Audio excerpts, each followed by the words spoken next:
정조는 정말 독살당했을까요? 만약 독살이 아니라면 왜 200년 동안 이 논쟁이 계속되어 온 걸까요? 실록에는 종기라고 적혀 있지만 왜 사람들은 독살을 의심했을까요? 그리고 무엇보다 왜 정조의 죽음은 이토록 많은 의문을 남긴 채 역사의 미스터리로 남아있는 걸까요? 1800년 6월 28일 조선의 22대 왕 정조가 49세의 나이로 갑작스럽게 세상을 떠났습니다. 공식 기록은 명확했습니다. 등에 생긴 종기가 악화되어 사망했다는 것이었습니다. 하지만 궁궐 담장 너머로는 전혀 다른 이야기들이 흘러나왔습니다. 너무 갑작스럽지 않은가? 그토록 건강하던 임금이 어떻게 열흘 만에 쓰러질 수 있단 말인가? 누군가 의도적으로 임금을 해친 것은 아닐까? 이 속삭임들은 200년이 지난 지금도 끝나지 않았습니다. 역사학자들은 지금도 논쟁하고 있습니다. 의학자들은 당시 기록을 분석하며 새로운 해석을 내놓고 있습니다. 그리고 우리는 여전히 묻고 있습니다. 정조는 정말 독살당했는가? 역사는 종종 기록된 것과 감춰진 것 사이에서 진실을 드러냅니다. 표면에 남은 문장은 단 몇 줄이지만 그 뒤에 숨겨진 맥락은 수십 권의 책으로도 다 담을 수 없습니다. 정조의 죽음이 바로 그런 경우입니다. 공식 기록은 자연사를 말하지만 당시 정치적 상황은 의문을 제기하게 만듭니다. 그는 조선 최고의 개혁군주였습니다. 노론 벽파 세력을 견제하고 탕평책을 강력하게 추진했습니다. 수원 화성을 건설하며 왕권 강화를 꿈꿨고 규장각을 통해 인재를 양성했습니다. 그런 그가 갑자기 사라진 것입니다. 그리고 그의 죽음 이후 조선의 정치 지형은 완전히 바뀌었습니다. 정조가 그토록 견제했던 노론 벽파가 권력을 장악했고 그의 개혁 정책들은 하나둘 무너져 내렸습니다. 이것이 단순한 우연일까요? 아니면 누군가 계획한 결과일까요? 오늘 우리는 이 200년 논쟁의 핵심으로 들어가 봅니다. 정조의 마지막 순간을 기록한 문서들을 살펴보고 당시 궁궐 안팎의 정치적 긴장을 되짚어보며 의학적 증거들을 분석해 볼 것입니다. 그리고 무엇보다 이 논쟁이 왜 200년 동안 끝나지 않았는지 그 이유를 함께 찾아갈 것입니다. 진실은 언제나 기록과 정황 사이 어딘가에 있습니다. 때로는 명확하게 드러나지만 때로는 영원히 베일에 쌓여 있기도 합니다. 정조의 죽음은 후자에 가깝습니다. 하지만 그렇다고 해서 우리가 질문을 멈출 이유는 없습니다. 오히려 의문이 많을수록 우리는 더 깊이 들여다봐야 합니다. 역사는 그렇게 우리에게 말을 걸어옵니다. 자, 이제 시작해 볼까요? 정조 24년 6월 28일 조선 왕조는 충격에 빠졌습니다. 49세의 정조가 갑작스럽게 승하한 것입니다.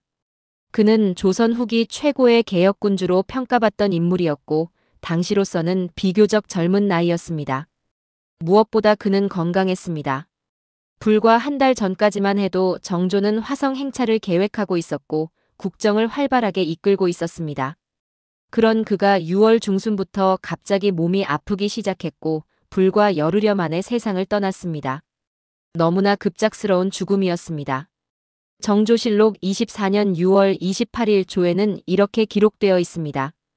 임금께서 등에 생긴 종기로 인해 승하하시니 나이 49세였다. 이 짧은 기록이 전부였습니다. 하지만 이 간결한 문장 뒤에는 설명되지 않은 수많은 의문들이 숨어 있었습니다. 종기는 일반적으로 피부에 생기는 염증성 질환입니다. 오늘날로 치면 종기나 농양에 해당하는 질병으로 당시에는 치료가 어려웠지만 건강한 성인이 열흘 만에 사망할 정도로 치명적인 병은 아니었습니다. 더욱이 정조는 왕실 최고의 의료진이 돌보고 있었습니다. 어이들은 24시간 그를 지켰고 최선의 치료를 했을 것입니다. 그런데도 그는 급속도로 악화되었고 결국 사망에 이르렀습니다. 당시 궁궐 안팎의 반응은 충격 그 자체였습니다. 신하들은 믿을 수 없다는 표정으로 서로를 바라봤고 백성들은 슬픔과 함께 의문을 품었습니다. 어떻게 이럴 수가 있는가? 불과 며칠 전까지 건강하시던 분이 이렇게 갑자기 돌아가실 수 있단 말인가? 특히 정조와 가까웠던 신하들은 더욱 큰 충격을 받았습니다. 정조는 단순한 왕이 아니었습니다.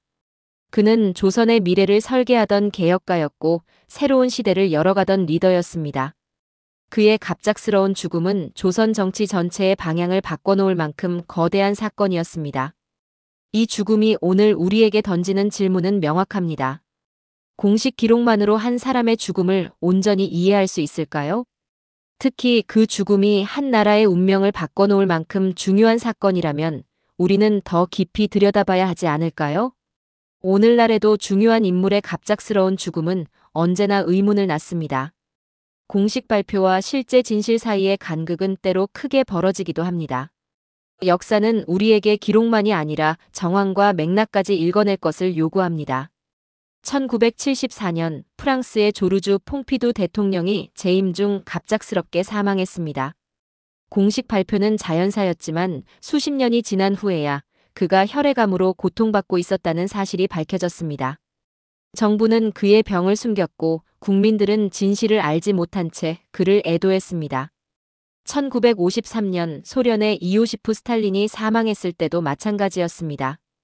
공식 기록은 뇌출혈이었지만 후에 여러 증언과 기록들이 나오면서 그의 죽음을 둘러싼 의혹들이 제기되었습니다. 일부 역사학자들은 그가 독살당했을 가능성을 제기하기도 했습니다. 역사 속 권력자들의 죽음은 언제나 이렇게 복잡한 층위를 가지고 있습니다. 표면의 기록과 이면의 진실, 공식 발표와 은폐된 정황들이 얽혀 있는 것입니다. 정조의 죽음도 바로 이런 맥락 속에 있습니다. 이 장면이 우리에게 남기는 메시지는 이것입니다. 역사의 기록은 때로 완전하지 않으며 우리는 그 행간을 읽어내야 합니다. 정조의 갑작스러운 죽음은 단순한 의학적 사건이 아니라 당시 조선의 정치적 긴장과 권력 투쟁이 교차하는 지점에서 발생한 역사적 사건입니다. 기록이 말하지 않는 것들에 주목할 때 우리는 비로소 진실에 한 걸음 더 가까이 다가갈 수 있습니다. 이것이 우리가 200년이 지난 지금도 이 질문을 계속하는 이유입니다. 정조가 사망하던 1800년 조선의 정치 상황은 극도로 긴장되어 있었습니다. 표면적으로는 평온해 보였지만 수면 아래에서는 치열한 권력 투쟁이 벌어지고 있었습니다. 그 중심에는 노론 벽파와 정조의 개혁 정책이 있었습니다. 정조는 즉위 이후 24년 동안 강력한 왕권을 추구했습니다. 그는 할아버지 영조가 추진했던 탕평책을 더욱 발전시켜 특정 당파의 권력 독점을 막고자 했습니다. 특히 노론 벽파 세력을 견제하는 데 많은 노력을 기울였습니다. 노론 벽파는 조선 후기 가장 강력한 정치 세력 중 하나였습니다. 그들은 왕권보다 신권을 중시했고 자신들의 정치적 입지를 확고히 하기 위해 끊임없이 움직였습니다. 정조의 개혁 정책은 이들에게 큰 위협이었습니다. 정조는 규장각을 설립해 인재를 양성했고 장용령을 창설해 왕권을 뒷받침할 군사력을 확보했습니다. 수원 화성 건설은 단순한 건축 사업이 아니라 새로운 정치 거점을 마련하려는 장기적 계획의 일환이었습니다. 이 모든 것이 노론 벽파에게는 자신들의 권력 기반을 흔드는 위협으로 다가왔습니다. 승정원 일기 정조 23년 기록을 보면 당시 정치적 긴장이 얼마나 고조되어 있었는지 엿볼 수 있습니다. 노론과 소론의 대립이 날로 심해지고 조정의 기강이 흔들리고 있다. 이 기록은 표면적으로는 당파 간 대립을 말하고 있지만 그 이면에는 정조의 개혁 정책을 둘러싼 찬반 세력의 충돌이 깔려 있었습니다. 정조는 이 긴장을 잘 알고 있었고 신중하게 움직였습니다. 그는 노론 벽파를 완전히 배제하지는 않았지만 동시에 그들의 권력을 제한하려 했습니다. 이 미묘한 균형이 1800년까지 유지되고 있었습니다. 그런데 정조가 갑자기 사망하자 이 균형은 순식간에 무너졌습니다. 정조 사후 어린 순조가 즉위했고 정순왕 후영조의 계비가 수렴청정을 시작했습니다. 정순왕 후는 노론 벽파와 가까운 인물이었습니다. 그녀가 권력을 잡자마자 정조가 그토록 보호하려 했던 개혁 세력들은 하나둘 숙청되기 시작했습니다. 신유사옥 1801년이 대표적인 예입니다. 천주교 탄압이라는 명목 하에 정조의 개혁 정책을 지지했던 남인과 소론 인사들이 대거 처형되었습니다. 정조가 아꼈던 정약용도 유배를 떠나야 했고 이승훈을 비롯한 많은 인사들이 목숨을 잃었습니다. 정조가 24년간 쌓아올린 개혁의 기반이 불과 1년 만에 무너진 것입니다. 이것이 우연일까요? 이 급격한 변화를 보며 많은 사람들이 의문을 품기 시작했습니다. 정조의 죽음이 너무나 시기적으로 절묘하지 않은가? 노론 벽파가 가장 큰 이득을 본 것 아닌가? 만약 정조가 몇 년만 더 살았다면 조선의 역사는 완전히 달라지지 않았을까? 이러한 의문들이 독살설의 씨앗이 되었습니다. 이 상황은 오늘날의 정치 현실에도 깊은 시사점을 줍니다. 개혁과 보수, 변화와 유지 사이의 대립은 어느 시대에나 존재합니다. 그리고 그 대립 속에서 갑작스러운 권력 공백이 생기면 역사의 방향은 순식간에 바뀔 수 있습니다. 2011년 체코의 전 대통령 바칠라프 하벨이 사망했을 때 그의 죽음을 둘러싼 여러 의혹이 제기되었습니다. 그는 민주화 운동의 상징이었고 구체제 세력에게는 눈엣 가시 같은 존재였습니다. 공식 사인은 호흡기 질환이었지만 일부에서는 그의 갑작스러운 악화를 의심했습니다. 1961년 콩고의 초대 총리 파트리스 루문바가 암살당했을 때도 비슷한 정치적 배경이 있었습니다. 그는 콩고의 독립과 자주를 추구했지만 서구 열강과 내부 보수 세력에게는 위협이었습니다. 결국 그는 쿠데타로 실각했고 얼마 후 살해되었습니다. 권력의 공백은 언제나 거대한 변화를 불러옵니다. 그리고 그 변화의 방향은 누가 권력을 장악하느냐에 따라 완전히 달라집니다. 정조의 죽음 이후 조선이 겪은 변화가 바로 그 증거입니다. 이 장면이 우리에게 남기는 핵심 메시지는 이것입니다. 역사 속 갑작스러운 죽음은 단순한 개인의 비극이 아니라 그 시대 전체의 흐름을 바꾸는 전환점이 될 수 있습니다. 정조의 죽음이 독살이었는지 자연사였는지를 떠나 그 죽음이 가져온 정치적 결과는 명백했습니다. 개혁은 중단되었고 보수 세력이 권력을 장악했으며 조선은 새로운 방향으로 나아가게 되었습니다. 우리는 이 사실을 통해 권력과 죽음, 개혁과 반동의 관계를 깊이 성찰할 수 있습니다. 종기는 정말 그를 죽일 수 있었을까요? 정조의 공식 사인은 종기였습니다. 하지만 의학적으로 보았을 때 이 진단에는 여러 의문점이 존재합니다. 종기는 피부 감염으로 인해 생기는 고름주머니로 오늘날로 치면 농양에 해당합니다. 당시에도 흔한 질병이었고 대부분의 경우 적절한 치료를 받으면 회복이 가능했습니다.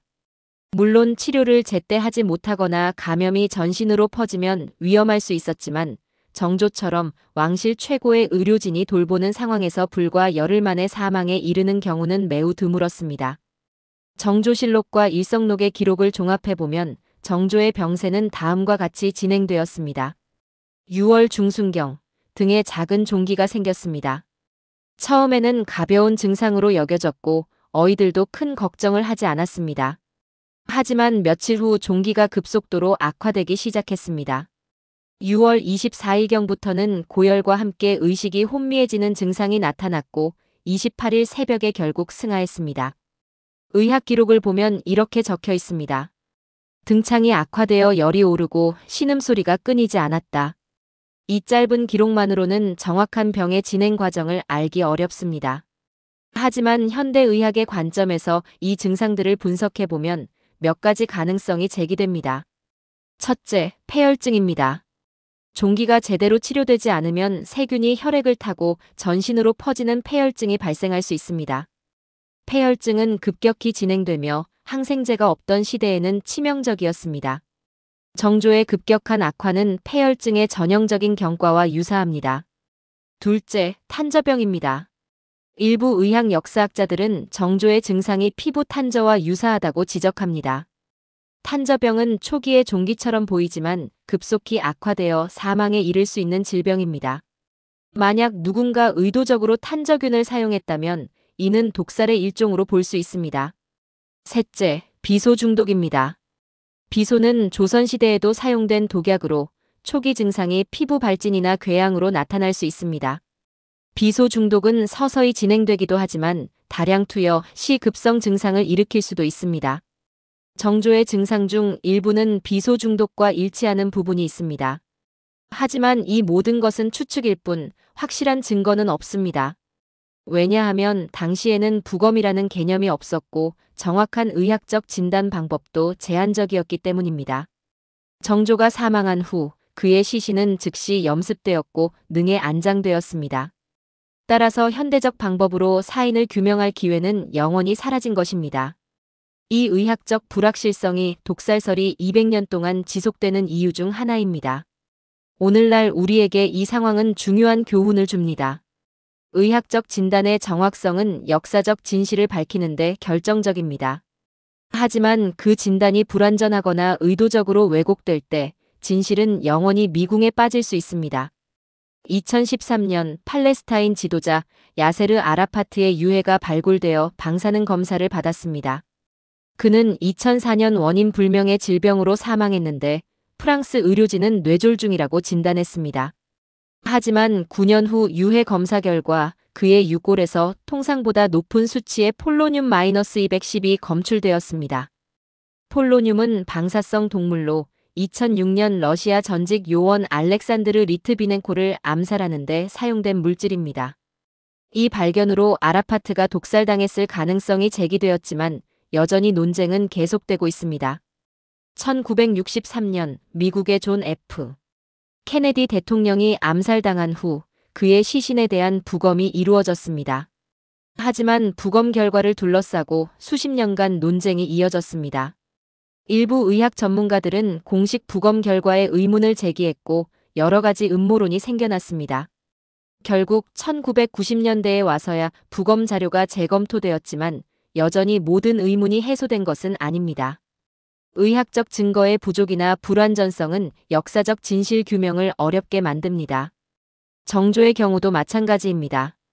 만약 당시 정확한 부검이 이루어졌다면 혹은 그의 유해에 대한 과학적 조사가 가능했다면 우리는 지금보다 훨씬 명확한 답을 얻을 수 있었을 것입니다. 이 장면이 우리에게 남기는 메시지는 분명합니다. 역사적 진실을 밝히기 위해서는 과학적 증거가 필수적이지만 그 증거가 확보되지 않을 때 우리는 정황과 맥락을 통해 판단할 수밖에 없습니다.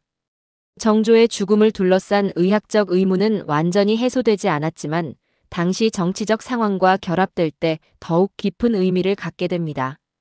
종기가 정말 사인이었는지 아니면 다른 원인이 있었는지 우리는 여전히 확실히 알 수 없습니다.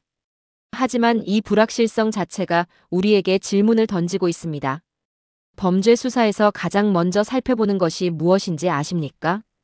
바로 누가 이득을 보았는가입니다. 이것을 CUI 보노쿠이 보노라고 하는데 라틴어로 누구에게 이익인가라는 뜻입니다.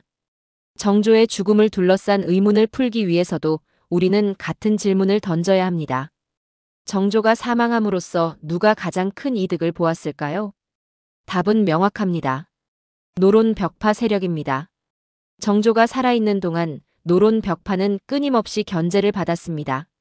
정조는 탕평책을 추진하며 특정 당파의 권력 독점을 막으려 했고 이는 조선 정치를 장악하려던 노론 벽파에게 큰 걸림돌이었습니다. 정조는 규장각을 통해 소론과 남인 출신 학자들을 등용했고 장용령이라는 독자적 군사력을 확보했습니다. 수원 화성은 단순한 성곽이 아니라 정조가 장차 새로운 정치 중심지로 만들려던 거대한 프로젝트였습니다. 만약 이 계획이 완성되었다면 한양에 기반을 둔 노론 벽파의 영향력은 크게 약화되었을 것입니다. 그런데 정조가 갑자기 사망하면서 모든 것이 바뀌었습니다. 정조의 뒤를 이어 11세의 어린 순조가 즉위했고 영조의 계비인 정순왕후가 수렴청정을 시작했습니다. 정순왕후는 노론 벽파와 밀접한 관계를 맺고 있었습니다. 그녀가 권력을 잡자마자 조선의 정치 지형은 급격히 변했습니다. 정조실록 부록과 순조실록 초기 기록을 보면 이 변화가 얼마나 빨랐는지 알 수 있습니다. 정순왕후가 교서를 내려 사학천주교를 금지하고 관련자들을 엄벌하라 명했다. 이 교서가 내려진 것은 정조 사망 후 불과 몇 달 뒤인 1801년 1월이었습니다. 신유 사옥이 시작된 것입니다. 이 사건으로 정약용, 정약전, 정약종 형제를 비롯한 남인 인사들이 대거 숙청되었습니다. 이승훈, 권철신 등 정조가 아끼던 개혁 세력이 처형되었고 살아남은 이들은 유배형을 받았습니다. 천주교 탄압이라는 명분이었지만 실제로는 정조의 개혁 정책을 지지했던 세력들을 제거하려는 정치적 숙청이었습니다. 정조가 24년간 공들여 키워온 인재들이 1년도 안 되어 모두 사라진 것입니다. 그리고 그 자리를 노론 벽파 인사들이 차지했습니다. 김관주, 심한지 같은 강경 보수파들이 조정의 핵심 요직을 장악했습니다. 정조가 그토록 견제하려 했던 세력들이 완벽하게 권력을 장악한 것입니다. 수원 화성 프로젝트는 중단되었고 장용령은 해체되었으며 규장각의 기능은 축소되었습니다. 정조의 모든 개혁 정책이 무력화된 것입니다. 만약 정조가 단 5년만 더 살았다면 상황은 완전히 달랐을 것입니다. 그는 순조가 성년이 될 때까지 자신의 정책을 확고히 다질 수 있었을 것이고 개혁 세력을 더욱 강화할 수 있었을 것입니다. 하지만 그는 가장 결정적인 순간에 세상을 떠났습니다. 그리고 그의 죽음으로 가장 큰 이득을 본 것은 노론 벽파였습니다. 이것이 독살설이 계속 제기되는 가장 큰 이유입니다. 정황이 너무나 의심스럽기 때문입니다. 오늘날에도 비슷한 사례들을 찾아볼 수 있습니다.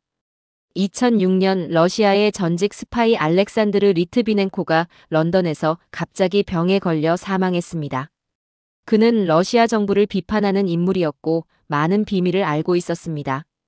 처음에는 원인을 알 수 없었지만 나중에 그가 폴로늄-210이라는 방사성 물질에 중독되었다는 사실이 밝혀졌습니다.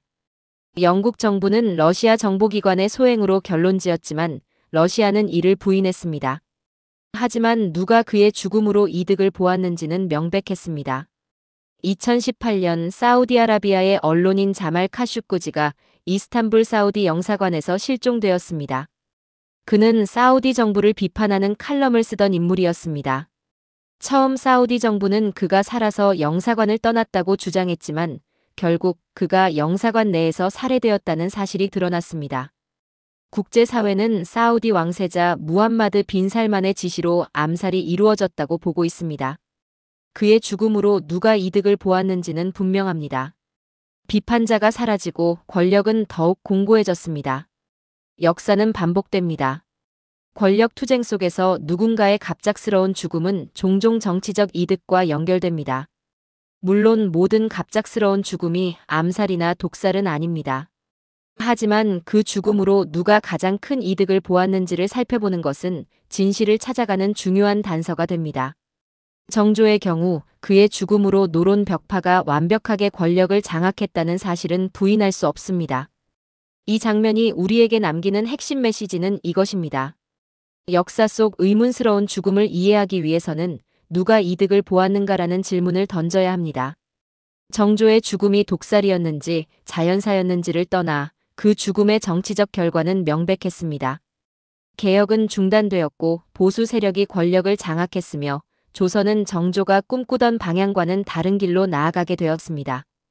이 정황적 증거는 독살설이 단순한 음모론이 아니라 충분히 고려해 볼 만한 역사적 가설임을 보여줍니다.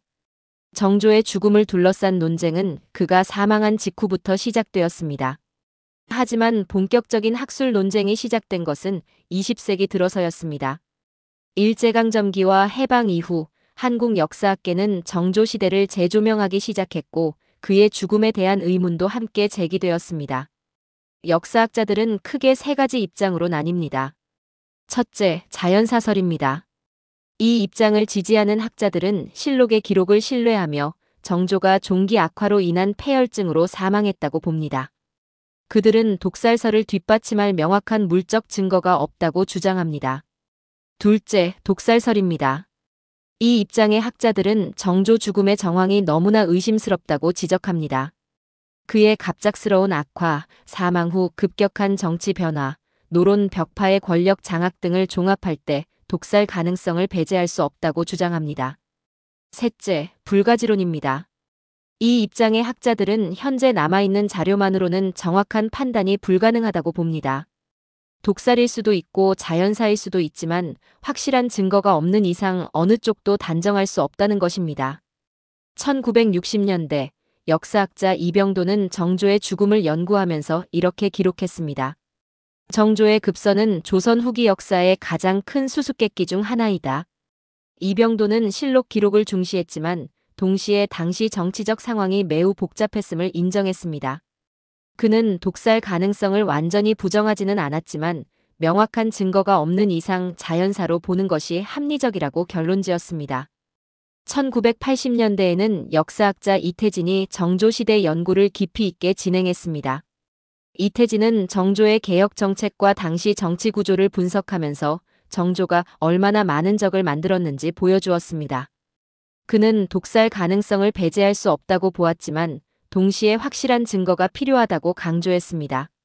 그의 연구는 정조의 죽음을 단순히 의학적 사건이 아니라 정치적 맥락 속에서 이해해야 한다는 관점을 제시했습니다. 2000년대 들어서는 의학사 연구자들도 이 논쟁에 참여하기 시작했습니다. 한의학 연구자 김호는 당시 의료 기록을 분석하며 정조의 증상이 단순한 종기와는 다른 특징을 보인다고 지적했습니다. 그는 비소 중독이나 탄저병 같은 다른 원인도 고려해야 한다고 주장했습니다. 하지만 그 역시 최종 결론은 유보했습니다. 정조의 유해에 대한 과학적 조사가 이루어지지 않는 한 확실한 답을 내리기는 어렵다는 것이었습니다. 최근에는 융합적 접근이 시도되고 있습니다. 역사학, 의학, 법의학, 독성학 등 여러 분야의 전문가들이 협력하여 정조의 죽음을 재조명하고 있습니다. 2015년 한국학중앙연구원 주최로 정조의 죽음과 조선 후기 정치라는 학술 심포지엄이 열렸습니다. 여기서 여러 학자들이 다양한 관점을 제시했지만 여전히 명확한 합의에는 이르지 못했습니다. 이 논쟁은 우리에게 역사 연구의 본질을 보여줍니다. 역사는 과거에 일어난 사건을 있는 그대로 밝히는 학문이지만 동시에 제한된 자료와 불완전한 증거 속에서 최선의 해석을 찾아가는 과정이기도 합니다. 오늘날 우리가 배울 수 있는 교훈이 있습니다. 진실을 찾기 위한 노력은 결코 무의미하지 않다는 것입니다. 설령 최종 답을 얻지 못하더라도 그 과정에서 우리는 역사를 더 깊이 이해하게 되고 과거로부터 교훈을 얻게 됩니다. 1991년 러시아 혁명 당시 처형된 로마노프 가족의 유해가 발견되었습니다. 70년 넘게 그들의 운명은 미스터리로 남아있었고 여러 가설이 제기되었습니다. 유해 발견 후 DNA 검사가 이루어졌고 마침내 그들의 정체가 확인되었습니다. 역사의 미스터리가 과학의 힘으로 해결된 것입니다. 2012년 영국의 리처드 3세 왕의 유해가 주차장 아래에서 발견되었습니다. 그의 죽음과 매장 장소는 500년 넘게 논쟁거리였습니다. 유해 발굴 후 방사성 탄소연 대측정과 DNA 검사를 통해 그가 리처드 3세임이 확인되었고 척추측만증이 있었다는 역사 기록도 사실로 밝혀졌습니다. 과학기술의 발전은 역사의 미스터리를 풀 수 있는 새로운 도구를 제공합니다. 정조의 경우에도 만약 그의 유해에 대한 과학적 조사가 허용된다면 우리는 지금보다 훨씬 명확한 답을 얻을 수 있을 것입니다. 하지만 그것이 불가능한 현재 우리는 기록과 정황, 그리고 학자들의 연구를 통해 진실에 접근할 수밖에 없습니다. 이 장면이 우리에게 남기는 메시지는 이것입니다. 역사적 진실을 밝히는 것은 때로 불가능해 보일 수 있지만 끊임없이 질문하고 연구하는 과정 자체가 의미 있습니다. 정조의 죽음을 둘러싼 200년 논쟁은 아직 끝나지 않았고 앞으로도 계속될 것입니다. 하지만 그 논쟁 속에서 우리는 정조라는 인물과 그가 살았던 시대를 더 깊이 이해하게 됩니다. 그리고 역사가 우리에게 던지는 질문들에 답하려는 노력이야말로 우리가 과거로부터 배우는 진정한 방법입니다. 역사 연구에서 가장 흥미로운 순간은 새로운 자료가 발견될 때입니다. 그것은 오래된 의문에 새로운 빛을 비추고 때로는 기존의 해석을 완전히 뒤집기도 합니다. 정조의 죽음에 대한 연구도 마찬가지입니다. 최근 몇십 년 동안 여러 새로운 자료들이 발견되고 재해석되면서 이 200년 논쟁의 새로운 국면이 열리고 있습니다.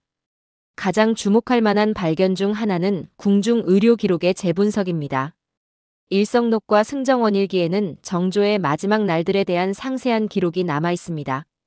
과거에는 이 기록들이 단편적으로만 연구되었지만 2000년대 들어 의학사 연구자들이 이를 종합적으로 분석하기 시작했습니다. 그 결과 정조의 증상 진행 과정이 일반적인 종기 악화와는 다른 패턴을 보인다는 사실이 밝혀졌습니다. 특히 주목할 점은 정조가 죽기 며칠 전부터 보인 급격한 의식 저하와 전신 쇠약입니다.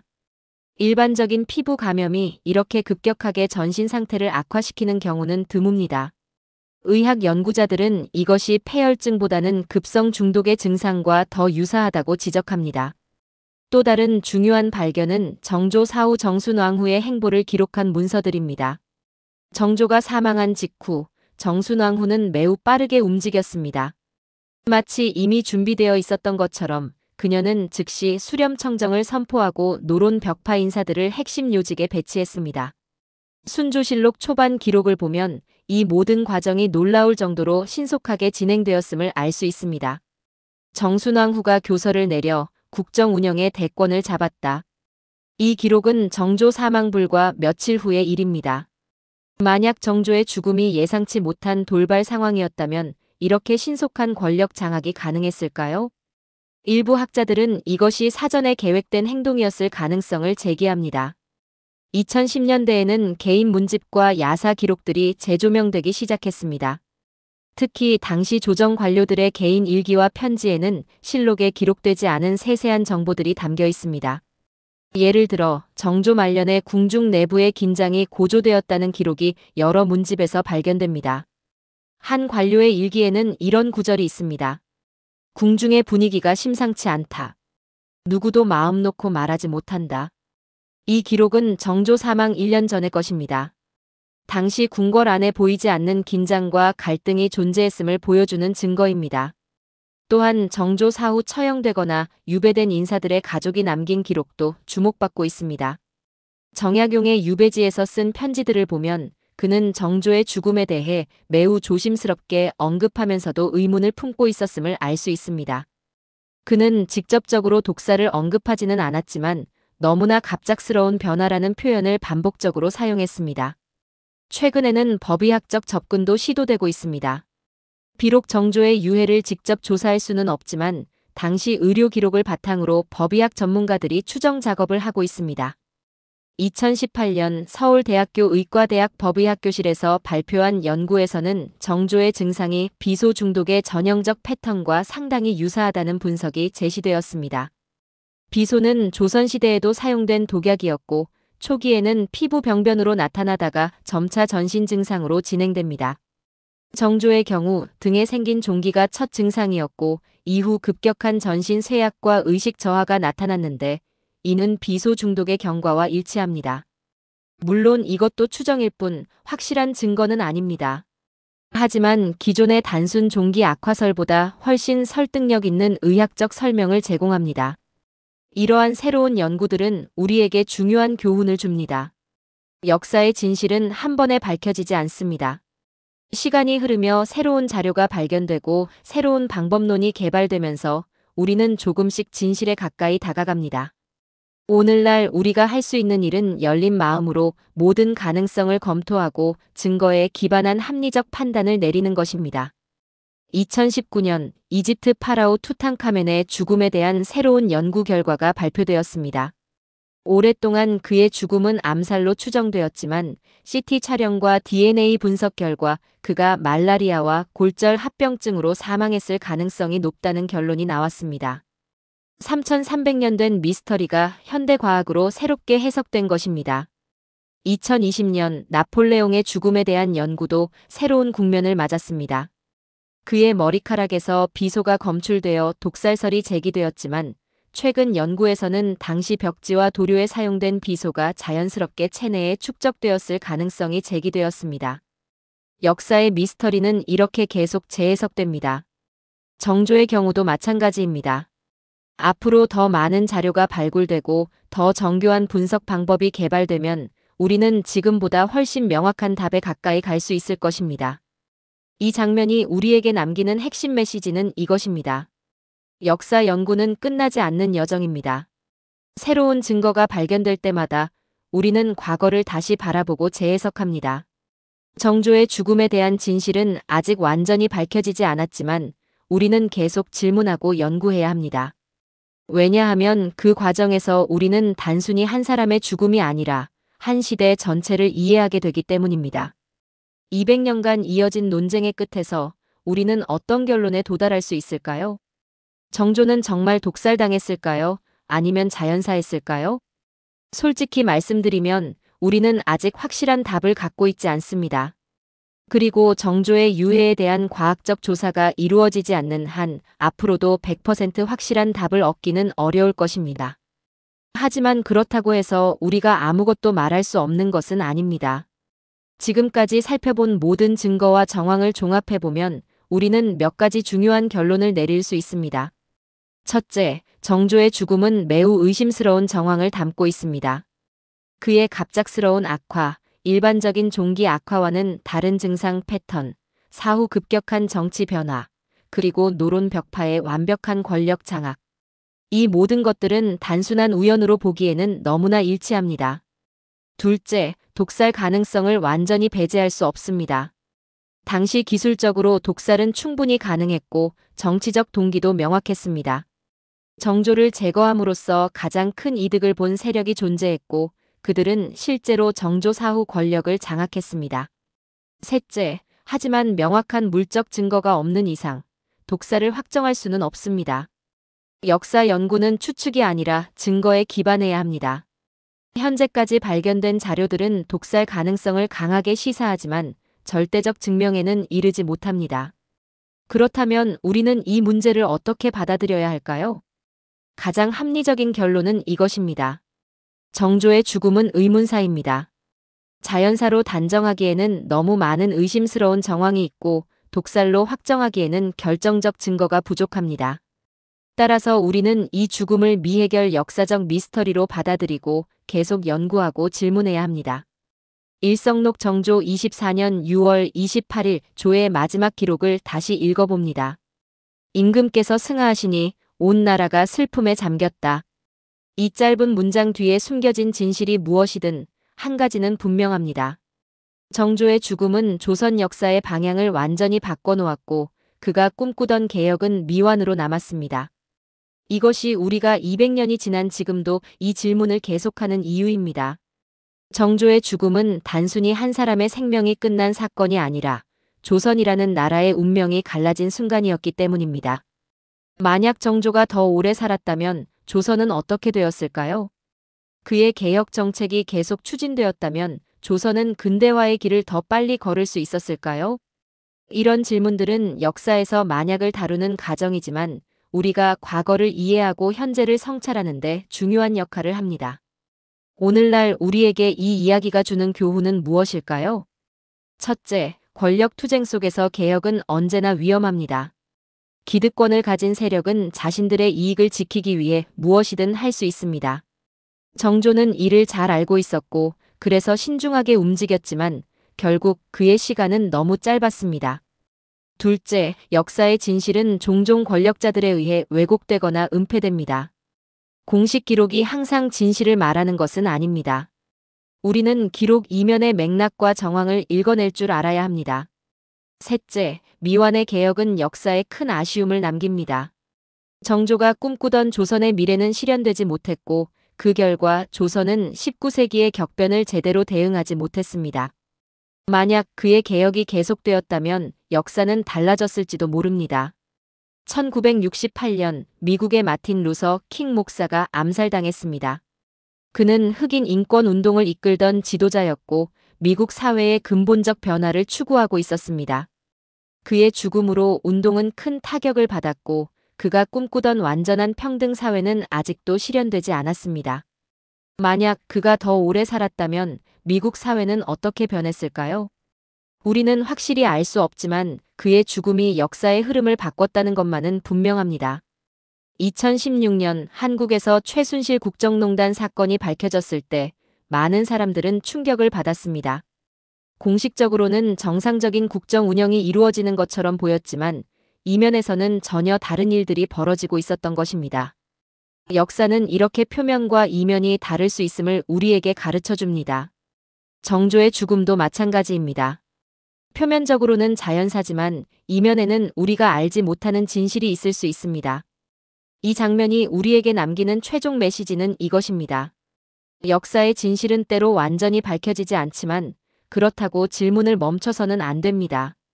정조는 정말 독살당했을까요? 우리는 확실히 알 수 없습니다.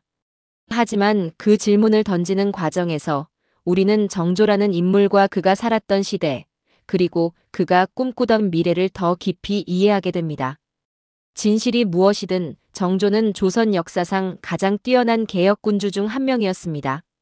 그의 꿈은 그의 죽음과 함께 사라졌지만 그가 남긴 업적과 정신은 여전히 우리에게 영감을 줍니다. 그리고 200년이 지난 지금도 우리는 여전히 그에 대해 이야기하고 그의 죽음에 대해 질문하고 있습니다. 이것이야말로 역사가 살아있다는 증거입니다. 우리는 지금까지 정조의 갑작스러운 죽음부터 시작해 독살설의 배경, 의학적 의문, 정치적 정황, 학계의 논쟁, 새로운 증거들, 그리고 우리가 내릴 수 있는 결론까지 살펴보았습니다. 이 7가지 장면은 각각 독립적으로 보이지만 사실은 하나의 거대한 역사적 물음표를 중심으로 연결되어 있습니다. 정조는 정말 독살당했는가? 이 질문에 대한 완벽한 답은 아직 없습니다. 하지만 이 질문을 던지는 과정에서 우리는 훨씬 더 중요한 진실들을 발견했습니다. 첫째, 역사는 기록된 것보다 훨씬 복잡합니다. 정조실록의 단 몇 줄 기록 뒤에는 치열한 권력 투쟁과 개혁의 꿈, 그리고 한 시대의 운명이 교차하고 있었습니다. 표면의 문장만 읽어서는 진실에 다가갈 수 없습니다. 우리는 행간을 읽고 맥락을 이해하며 정황을 종합해야 합니다. 둘째, 갑작스러운 죽음은 단순한 개인의 비극이 아니라 시대 전체를 바꾸는 전환점이 될 수 있습니다. 정조의 죽음은 조선 후기 역사의 방향을 완전히 바꿔놓았습니다. 그의 개혁 정책은 중단되었고 보수 세력이 권력을 장악했으며 조선은 근대화의 기회를 놓치게 되었습니다. 한 사람의 생명이 끝나는 순간 한 나라의 운명도 함께 바뀐 것입니다. 셋째, 진실을 밝히려는 노력은 결코 무의미하지 않습니다. 200년 동안 수많은 학자들이 이 문제를 연구해왔습니다. 그들은 확실한 답을 찾지 못했을지 몰라도 그 과정에서 정조 시대를 더 깊이 이해하게 되었고 조선 후기 정치의 복잡한 구조를 밝혀냈습니다. 질문을 던지는 행위 자체가 역사를 살아있게 만듭니다. 넷째, 권력과 개혁, 그리고 죽음의 관계는 시대를 초월한 보편적 주제입니다. 정조의 이야기는 단순히 조선시대의 사건이 아니라 오늘날에도 여전히 유효한 교훈을 담고 있습니다. 개혁을 추구하는 자는 언제나 위험에 노출되어 있고 기득권 세력은 자신들의 이익을 지키기 위해 무엇이든 할 수 있습니다. 역사는 이를 반복적으로 보여주고 있습니다. 다섯째, 미완의 꿈은 후대에게 숙제로 남습니다. 정조가 꿈꾸던 조선의 미래는 실현되지 못했습니다. 하지만 그의 정신과 이상은 후대에 계승되었고 오늘날까지 우리에게 영감을 주고 있습니다. 우리는 그가 이루지 못한 꿈을 기억하고 그로부터 배워야 합니다. 일성록은 정조의 마지막 날들을 이렇게 기록하고 있습니다. 임금께서 끝까지 국정에 마음을 두셨으나 병세가 악화되어 끝내 승하하셨다. 이 문장이 담고 있는 의미는 단순히 한 왕의 죽음이 아닙니다. 그것은 한 시대의 끝이자 또 다른 시대의 시작이었습니다. 개혁의 시대가 끝나고 보수의 시대가 시작된 순간이었습니다. 희망이 꺾이고 어둠이 찾아온 순간이었습니다. 우리가 200년이 지난 지금도 이 질문을 계속하는 이유가 바로 여기에 있습니다. 정조의 죽음이 독살이었는지 자연사였는지를 밝히는 것도 중요하지만 더 중요한 것은 그 죽음이 가져온 역사적 의미를 이해하는 것입니다. 한 사람의 목숨이 한 나라의 운명을 바꿀 수 있다는 사실, 개혁이 얼마나 위태로운 길인지, 그리고 역사의 진실이 얼마나 쉽게 묻힐 수 있는지. 이 모든 것을 우리는 정조의 죽음을 통해 배웁니다. 오늘을 살아가는 우리에게 이 이야기는 질문을 던집니다. 우리는 권력 앞에서 진실을 지킬 수 있는가? 개혁과 변화를 추구할 때 우리는 어떤 위험을 감수할 준비가 되어 있는가? 그리고 미완으로 남은 누군가의 꿈을 우리는 어떻게 이어갈 것인가? 역사는 과거의 이야기이지만 동시에 현재를 비추는 거울입니다. 정조의 이야기를 통해 우리는 우리 자신의 시대를 돌아보게 됩니다. 이것이 우리가 역사를 기억하고 질문하고 연구해야 하는 이유입니다. 진실이 무엇이든 정조의 죽음은 우리에게 영원한 숙제를 남겼습니다. 그리고 우리는 그 숙제를 풀기 위해 계속 노력할 것입니다. 200년이 지났지만 이 질문은 끝나지 않았습니다. 앞으로 200년 후에도 사람들은 여전히 이 질문을 던질 것입니다. 그리고 그것이야말로 정조가 역사 속에서 영원히 살아있다는 증거입니다. 지금까지 우리는 정조의 죽음을 둘러싼 200년 논쟁의 핵심을 함께 살펴보았습니다. 7가지 장면을 통해 우리는 이 역사적 미스터리의 여러 측면을 들여다보았습니다. 갑작스러운 죽음, 의심스러운 정황, 의학적 의문, 정치적 배경, 끊임없는 학술 논쟁, 새롭게 발견되는 증거들, 그리고 우리가 내릴 수 있는 잠정적 결론까지. 이 모든 것을 종합해 볼 때 우리는 한 가지 분명한 사실을 확인할 수 있습니다. 정조의 죽음은 단순한 역사적 사건이 아니라 조선 후기 전체의 운명을 바꾼 결정적 순간이었다는 것입니다.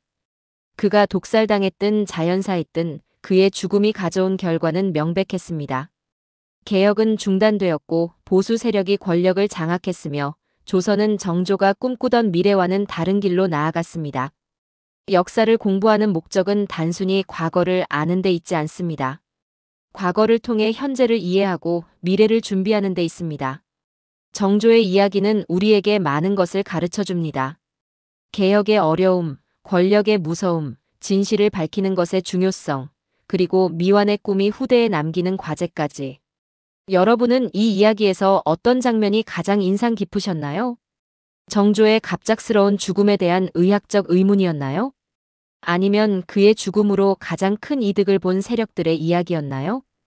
혹은 200년 동안 이어진 학자들의 끊임없는 연구 노력이었나요? 댓글로 여러분의 생각을 나눠주세요. 이 역사적 미스터리에 대한 여러분의 해석이 궁금합니다. 그리고 만약 정조가 더 오래 살았다면 조선의 역사가 어떻게 달라졌을 것 같으신지도 함께 이야기해봐요. 역사는 혼자 공부하는 것이 아니라 함께 토론하고 이해를 나눌 때 더욱 깊어집니다. 여러분의 댓글 하나하나가 이 역사적 논쟁을 더욱 풍성하게 만들어줄 것입니다. 이 영상이 도움이 되셨다면 좋아요와 구독으로 응원해주세요. 그리고 주변에 역사에 관심 있는 분들이 계시다면 이 영상을 공유해주시면 감사하겠습니다. 함께 역사를 이야기할수록 우리는 과거를 더 깊이 이해하고 현재를 더 명확히 볼 수 있습니다. 역사는 먼 과거의 이야기가 아닙니다. 그것은 지금 우리의 삶과 연결되어 있고 우리가 어디로 가야 할지 방향을 알려주는 나침반입니다. 정조의 이야기를 통해 우리는 개혁과 보수, 진실과 은폐, 꿈과 현실 사이의 긴장을 배웁니다. 그리고 그 배움은 오늘을 살아가는 우리에게 여전히 유효합니다.